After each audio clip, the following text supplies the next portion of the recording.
Hi guys, right, Tim's back and I'm going to show you what I would say was the penultimate video on rates. I've got one thing I want to do about experimentally determined rates, that type of thing. But what I want to show you now is something called the arrhenius equation.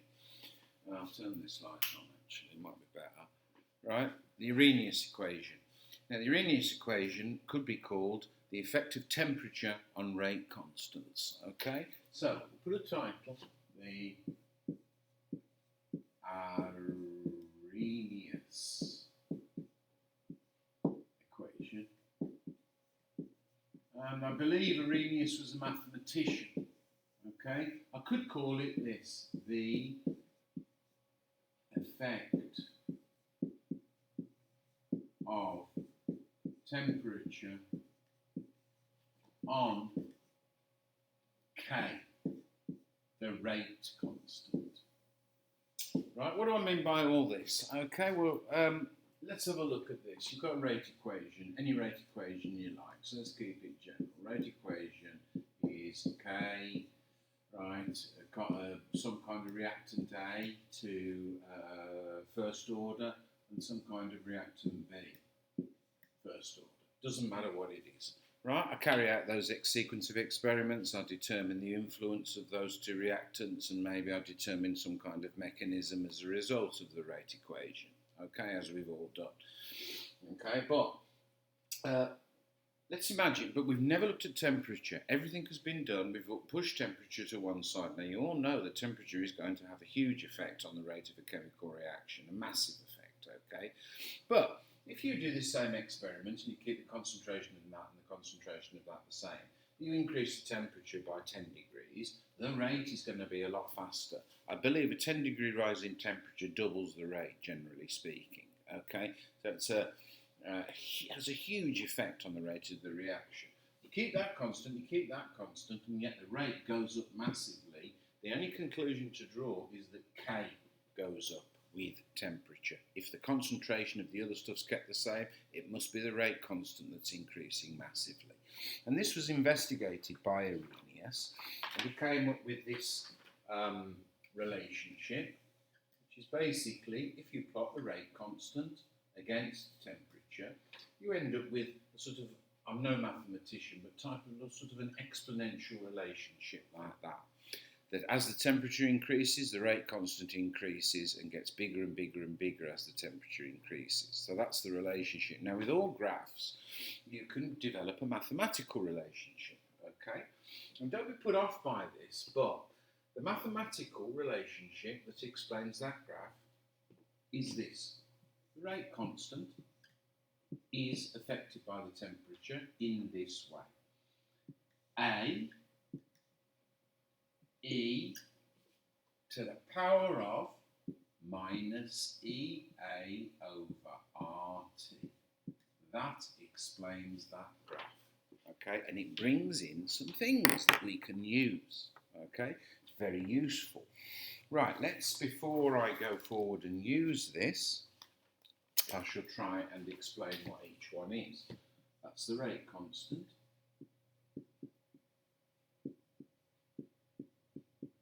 Okay. A is something called the pre-exponential factor. We'll come to that later. It's not that important.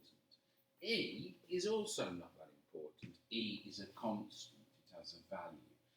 Okay.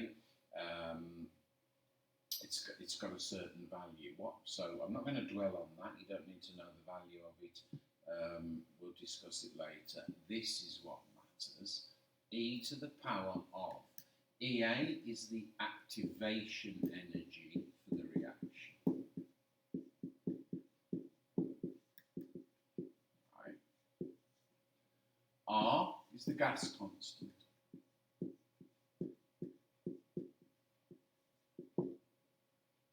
T is the temperature that you're running of that reaction. T for temperature. Right?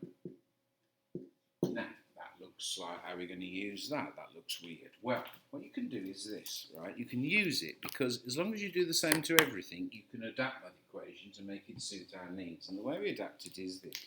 We take something called natural logs of the whole of that equation. Natural logs is on your calculator, ln, or log to the power of e.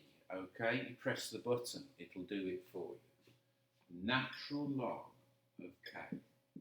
Once you take natural logs of both sides, you change this expression into something we can use. Is equal to the natural log of a,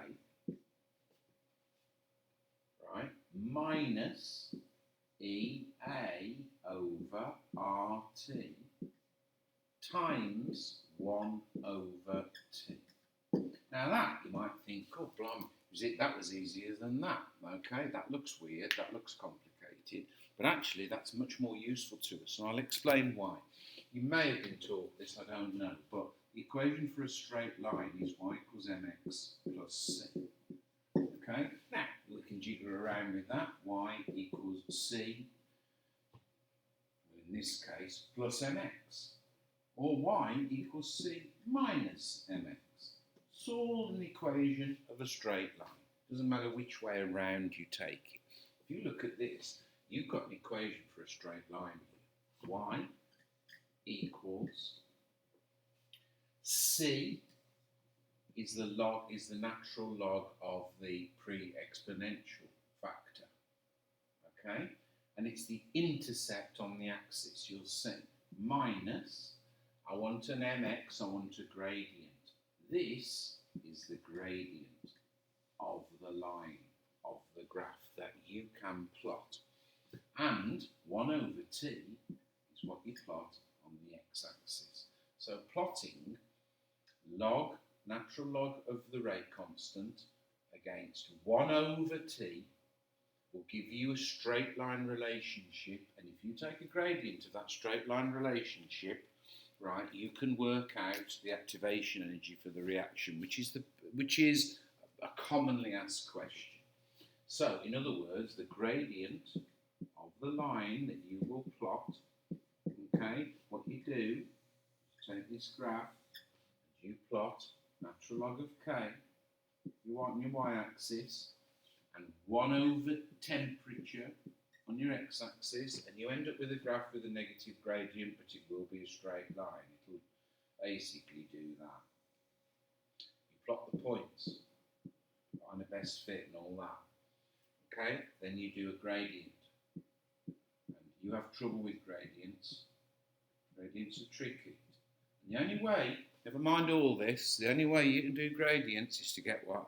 Like exam questions on pieces of paper, and actually get your ruler out and draw the what you think is the best fit line and calculate the gradient yourself from a piece of paper. You've got to just get stuck in with a ruler and do it. Okay, students find the gradient tricky. Okay, but if you don't practice it, you won't be able to do it. Okay, so you calculate the gradient and you end up with this then, the gradient. I know it's a negative gradient. Okay, this expression is negative. You can drop the negatives. The gradient, whatever you work it out to be, is equal to EA over RT over R. T's not in there, you fool. T's there. EA over R. So it's easy to make a mistake. EA over R is the gradient. 1 over T is over here. My apologies. The gradient is equal to EA over R. So in other words, if they want you to find out the activation energy for the reaction, it's equal to the gradient that you have worked out times R, which is given to you on a piece of paper, essentially. Okay? That is what you do. Okay? Right. Let's go back onto my computer and see.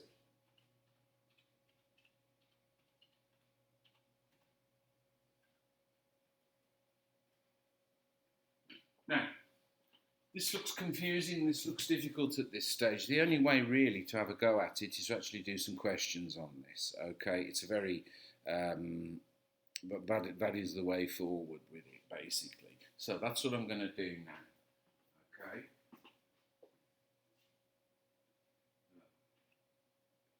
Bear with me. Must press the right button, and we end up with this.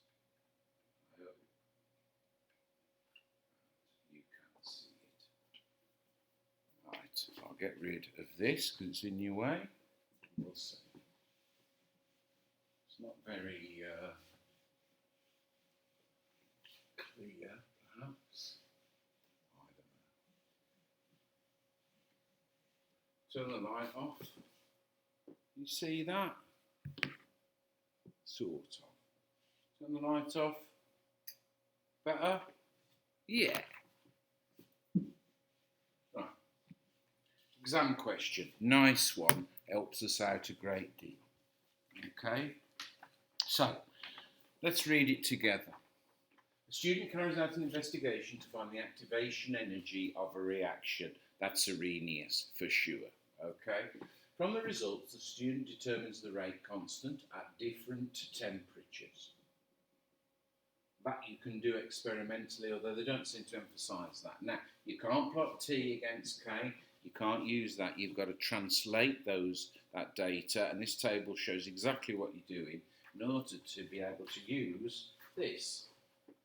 Always got to have this in the back of your mind. ln K equals ln A what? C minus EA over R gradient times 1 over T. You've got to plot 1 over T against natural log of K. That's what you've got to do. Right, there's the various, and temperature must be in Kelvin for this, not degrees C. Okay, so there's your temperature column, there's your rate constant. Okay, so in order to get this graph to work, in order to get the results that you can use, there's some gaps here. Now use your calculator to work out 1 over T. You need 1 over T, not T, 1 over T.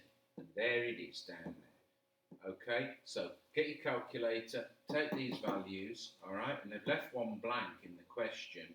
Make sure that 1 over T matches the values that you've got there. Okay, then work out the one that's missing. Do it now. Do it before I show you, essentially. Right, I put that into my calculator, 1 over 290, and it comes out at 3.45 times 10 to the minus 3. That's a mark, okay? Then, natural log of K. You're unfamiliar with natural logs. There's K.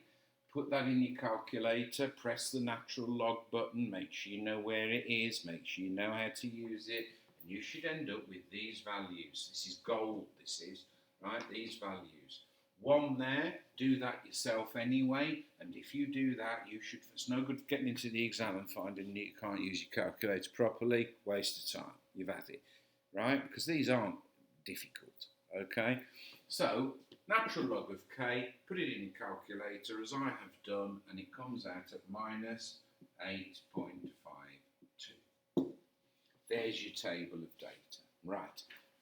Okay, so it says add the missing values to table 19.1, done that, okay, and then plot a graph of y, mx,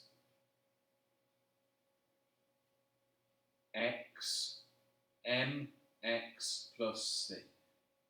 So there's your x there. So you plot a graph of y against 1 over t on the graph paper opposite. You need graph paper. Use your graph to calculate the activation energy of the reaction.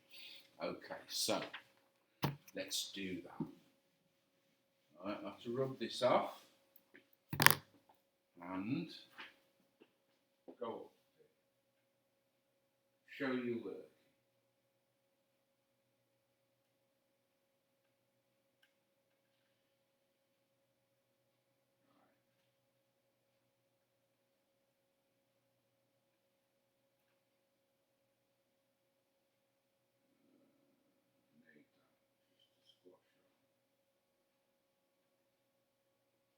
Okay. Right then, I'm going to plot a graph in front of you. Okay, lucky you. Right. So, what have I got? Natural log of K, 1 over T. Now, this is something you've got to watch very carefully. notice that these values here are all times 10 to the minus 3. And when you do a gradient, you've got to take that into consideration, all right? Because if you don't, you'll get completely the wrong answer, right? Anyway, enough waffle. So we'll have this. Natural log of k, right, minus 13.41. I'm going to struggle here. I'm going to have to go down a bit. Right. So first value, 3.6 times 10 to the minus 3. 3.6 times 10 to the minus 3 minus 13.41. 13.41. 13.123441. Okay, so that's about there. 13.41. You've got to be very accurate, and then it's 3.6. So I make it. Don't worry about it. It's the principle that matters. Okay. Then minus 11.1 here. 3.45. 3.5, 3.45 minus 11.1, 11.4, so yeah, 3.45 is there, 11.1 is there, I make it there, right, whatever, okay. Second, so another, 3.34 down here. Keep the eye on that. 10.1. 3.34, I don't know here. Is that right? Minus 10.1, I think so. 3.32, 3.23 off the table, 3.2123, okay, minus 8.52, 8.52, 3.23, minus 8.52, there, okay, they look all right so far, and finally 3.1,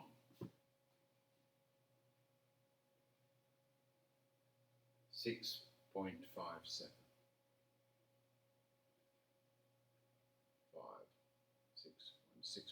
6.57.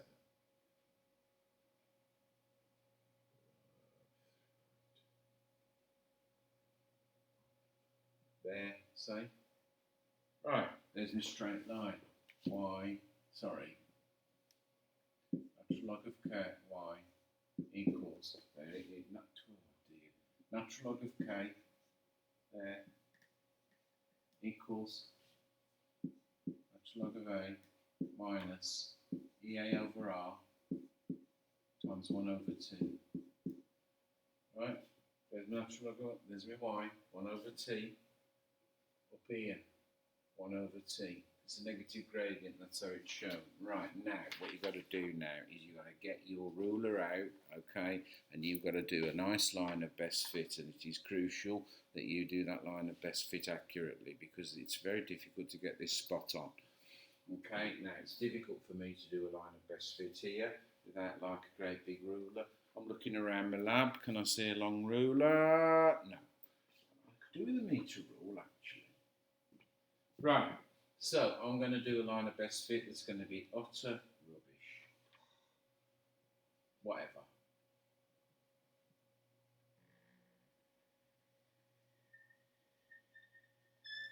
You can't do a line of best fit by eye. It's supposed to be as straight as a die. But you get the idea, okay? Bit wobbly, but it will do. Now, it's your job to do the gradient on that now. So, and I know that people struggle with these. You pick 2 points, it doesn't matter where.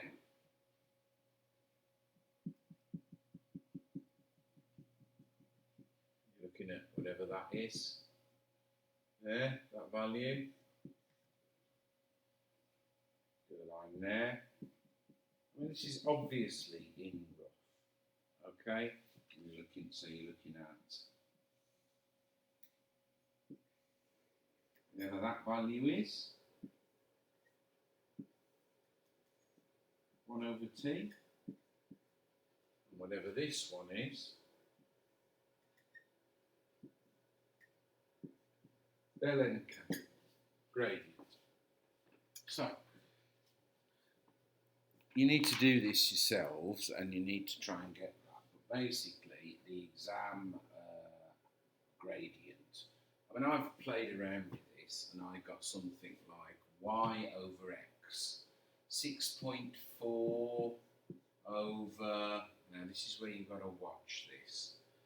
I'm not saying these numbers are perfect, I'm not saying that they're right, I'll tell you what you need to be getting, but I mean, I looked at one earlier and I was off, okay, but this is, if you look at these values, I don't know, call this is say 6.4, whatever, look at these values, right, 3.1 to 3.6, right, when I did it, I got 3.62, 3.1, right, okay, so that's how I do my gradient. Now, if you do that, you're going to be wrong, and this is what people always forget, because these are times 10 to the minus 3. See, if you don't put that in, okay, there, you're going to end up with a ridiculously small answer. Okay, so 6.4 divided by 3.52 times 10 to the minus 3. This is, like I say, in rough. Work it out. Work it out. If you've got a calculator handy. It won't be right.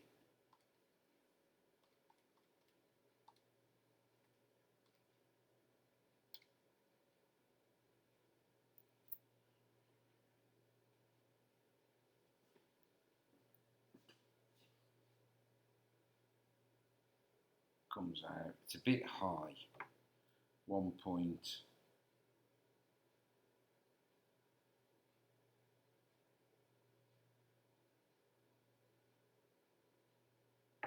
I'll make it equals 1818.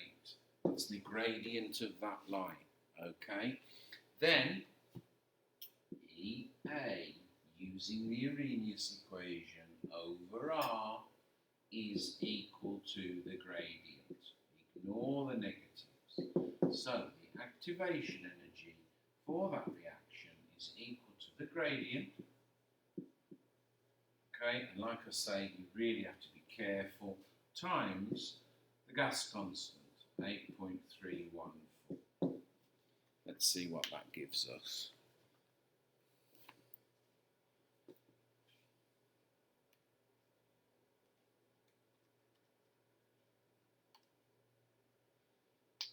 $15,000. Always in about this ballpark, 116. Right, that's the activation energy for the reaction, 4 marks, sorted, which is equal to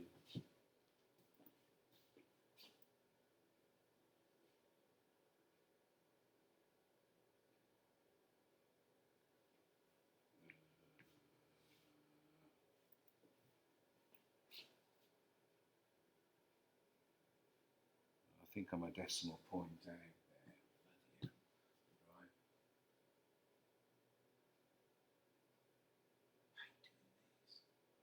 Right. Okay, equal to that. So the activation energy is equal to, that's joules, 15 kilojoules. Now actually the answer, because I must have messed this up, right, is 113 kilojoules per mole. So what have I done wrong there? I've done something stupid. Right, well that's utter rubbish for a start. You see, this is where people struggle, right? because I don't know why, but you know, it's staring straight at me. 3.62 minus 3.1 is equal to 0.52. Yeah, full. Right, 0.52. So 6.4 divided by 0.52 times 10 minus 3 equals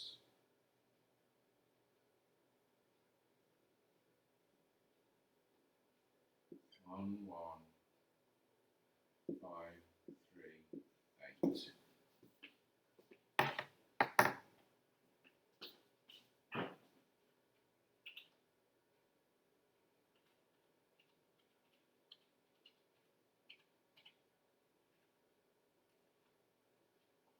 Right?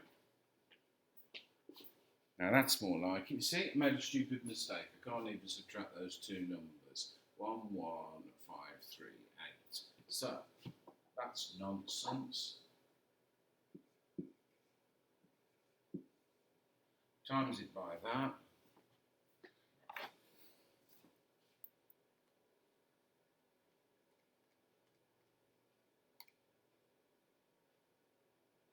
$95,000.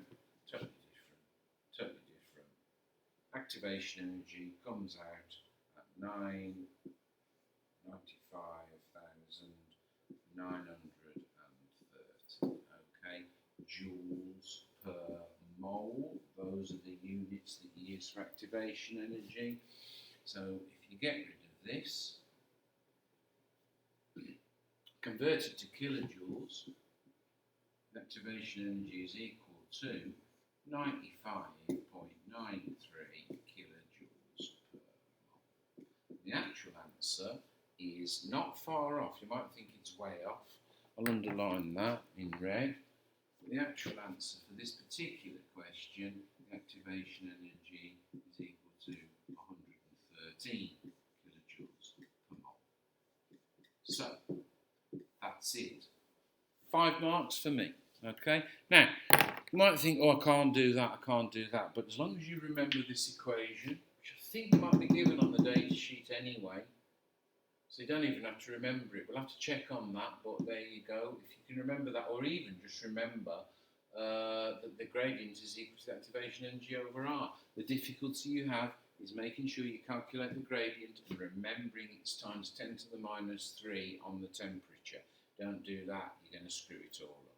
Don't make any stupid arithmetic mistakes like I've done, and that's what you do, okay? So it's not too bad, not too bad at all. Other examples, but students struggle with arrhenius and there's no need for it, because as long as you follow that pattern, plot a decent graph, you're not going to go far wrong. Okay, there's that. I don't think there's anything else to say on that. Put the light on.